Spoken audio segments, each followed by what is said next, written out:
இப்போ ரீசெண்டாக எந்த சோஷியல் மீடியாவில் போனாலும் ரிஷப் பண்ட் டு சிஎஸ்கேன்னு தான் ஃபுல்லாக டாக் போயிட்டுருக்கு. அப்படி நம்ம ரிஷப் பண்ட் சிஎஸ்கேக்கு வர வாய்ப்பு இருக்கா? அது நடக்கணும்னா என்னென்ன நடக்கணும்? ஸோ அதை பற்றி ஃபுல் டீட்டெயிலாக பார்க்கலாம். அப்போ வீடியோக்கு ஒரு லைக் கொடுத்துருங்க. சேனலுக்கு புதுசாக இருந்தால் மறக்காமல் சப்ஸ்கிரைப் பண்ணிக்கோங்க. ஸோ வாங்க கைஸ் வீடியோக்குள்ளே போகலாம். ஓகே கைஸ், இப்போ ரீசெண்டாக நியூஸ் 18 ஒரு ஆர்டிக்கல் விட்டாங்க. அது என்னென்னா, நம்ம ரிஷப் பண்ட் டிசிலேருந்து வெளியில் சிஎஸ்கேக்காக ஐபிஎல் 2025 ஆட போகிறாரு. ஸோ அப்படின்ற மாதிரி சொல்லியிருக்காங்க.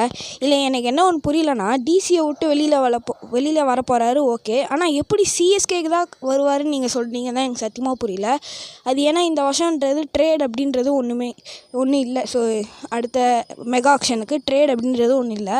நீங்கள் ரிஷப் பண்ட் இன்கேஸ் வந்தால் கூட ஆக்ஷனுக்கு நம்ம ஆக்ஷனில் போய் வாங்குற மாதிரி தான் இருக்கும். ஏன்னா ட்ரேட் பண்ண முடியாது.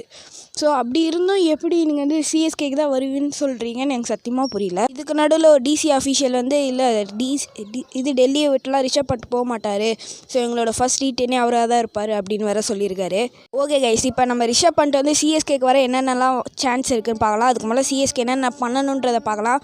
ஸோ ஃபஸ்ட்டு நம்ம தலை ரிட்டையர் ஆகணும். ஏன்னா நம்ம தலை ரிட்டையர் ஆனால் தான் நம்மளுக்கு பஸ் அமௌண்ட் அதிகமாக இருக்கும். ஸோ நம்ம தலை ரீட்டைன் ஆகிட்டார்னா பஸ் அமௌண்ட் கம்மியாக இருக்கும். ஸோ ரிஷப் பண்ட் மாதிரி ஒரு பிளேயர் எவ்வளோ வேலைக்கு போவார்னு நம்மளுக்கு தெரியும். ஆனால் அடுத்த வருஷம் கண்டிப்பாக தலை ஆடுவார்னு நான் நினைக்கிறேன். ஸோ செகண்ட் ஸ்டெப் என்னதான் தலை ரிட்டையர் ஆனாலும் ஸோ நம்ம 9 டீம் கூட காம்படேட் பண்ணி தான் எடுக்கிற மாதிரி இருக்கும்.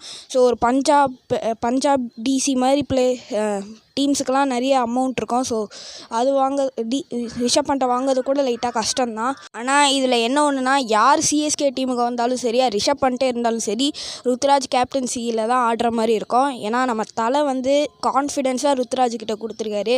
ஸோ அவர் அவ்வளோ சீக்கிரம் ரிஷப் பண்ட் வந்துட்டாரேன்னு சொல்லிட்டு கேப்டன்சியை தூக்கிலாம் ரிஷப் பண்ட் கிட்ட கொடுக்க மாட்டாங்க. ஸோ யார் வந்தாலும் ருத்ராஜ் கேப்டன்சியில் ஆடுறதுக்கு தான் ரெடியாக இருக்கணும். ஸோ அது ஒன்று மட்டும் சிஎஸ்கே பண்ண மாட்டாங்க. ஓகே கைஸ், நீங்கள் என்ன நினைக்கிறீங்க? நம்ம ரிஷப் பண்ட் சிஎஸ்கேக்கு வர வாய்ப்பு இருக்கா? அப்படி இல்லைனா எந்த பிளேயர் சிஎஸ்கே கரெக்டாக இருப்பாங்க? ஸோ அதை பற்றி சொல்லுங்கள். ஸோ கமெண்ட்ஸில் சொல்லுங்கள். ஸோ இன்னொரு வீடியோவில் சந்திக்கிறேன். Bye guys.